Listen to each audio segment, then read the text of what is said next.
কোন কোন বক্তার বক্তব্য শুনবো বা কোন কোন আলেমের লেকচার শুনবো, কাদের ওয়াজ মাহফিল দেখবো, নির্ভরযোগ্য আলেম কারা, নির্ভরযোগ্য নয় কারা। যেহেতু ধর্মীয় বিষয়, দিনের বিষয়, ইমানের বিষয়, সুতরাং সবাইকে যে শুনবো এমন যেন না হয়।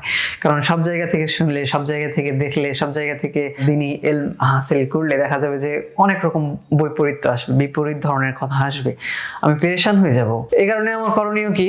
করণীয় হলো আমি বলবো যে আপনি সব শ্রেণীর আলেমের কাছ থেকেই উপকৃত হতে পারবেন, কোনো সমস্যা নেই, যতক্ষণ না সেই আলেম অপর কোনো আলেমকে গালি দেয়, অপমান করে, অশ্লীল ভাষায় কথা বলে, নোংরা ভাষায় কথা বলে, বা অপবাদ দেয়, বা বলে যে অমুককে শোনা যাবে না, তমুককে শোনা যাবে না, তমুকের কথা শোনা যাবে না, কারো কথা শোনা যাবে না, শুধু আমার কথা শোনা, সবাই আমার ফলোয়ার হয়ে যাও, আমার মুরিদ হয়ে যাও, এরকম দাবি দাওয়া যদি না করে, কোন বক্তা যদি ভদ্রতার সঙ্গে অন্য আলেমদের নিন্দাকে সে যদি তার মাসগালা না বানায়, মানে তার বিজনেসই হলো শুধুমাত্র অন্য আলেমদেরকে ছোট করা।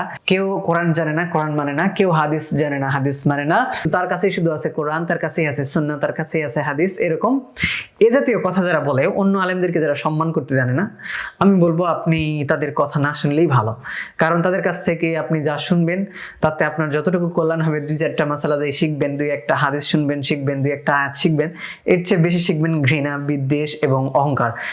তার ওয়াজ শুনে আপনার মনে হবে যে আপনি বুঝি আরো হাজার হাজার লাখ লাখ আলেমের চেয়ে ভালো জানেন, এবং অন্যান্য আলেমদের প্রতি আপনার আস্থা নষ্ট হয়ে যাবে, ঘৃণা তৈরি হবে। এটা আমরা কোনোভাবেই চাই না। এই জাতীয় মোল্লা মৌলবী যারা আছে, যারা অন্য আলেমদের প্রতি ঘৃণা উৎপন্ন করার জন্য তৎপর, আপনার মনে অন্য আলেমদের প্রতি বিদ্বেষের বীজ বপন করতে সচেষ্ট, আপনি এই সমস্ত মোল্লাদের কথা শুনবেন না।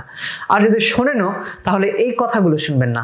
বলবেন, উস্তাদজি, হুজুর, শায়েখ, মোল্লা, মৌলভী সাহেব, আপনি আমাদেরকে দিন শেখান, ইমান শেখান, কোরআন শেখান, মাসালা মাসাইল শেখান, ইমান নিয়ে বাঁচার, ইমান নিয়ে মরতে শেখান। আপনি আমাদেরকে গোমরাহির পথটা চিনিয়ে দেন যে এটা গোমরাহির পথ, তোমরা ওইদিকে যেও না। কোনো আলেমের নাম নিয়ে আমাদেরকে, মাশায়েখদেরকে ছোট করে কথা বলার দরকার নেই, আমাদেরকে হিদায়াত শেখানোর দরকার নেই, কাউকে ছোট করবার দরকার নেই। আপনি শুধু আমাদেরকে ভুল পথটা বলে দেন যে এই পথটা ভুল, এই পথে চলো না, এই পথটা সঠিক, এটা হলো সুন্নাহর পথ, এটা হলো কোরআনের পথ, এই পথে চলো, ব্যাস। অন্যদেরকে গালি দেওয়ার, ছোট করবার তো কোনো প্রয়োজনই নাই। তো যে সমস্ত আলেমরা অন্যদেরকে গালি দেয় না, অপমান করে না, ছোট করে না, সে যেই হোক, তার কথা আপনি শুনতে পারেন, তার কাছ থেকে মাসালা শিখতে পারেন এবং সেই অনুযায়ী আমল করেন।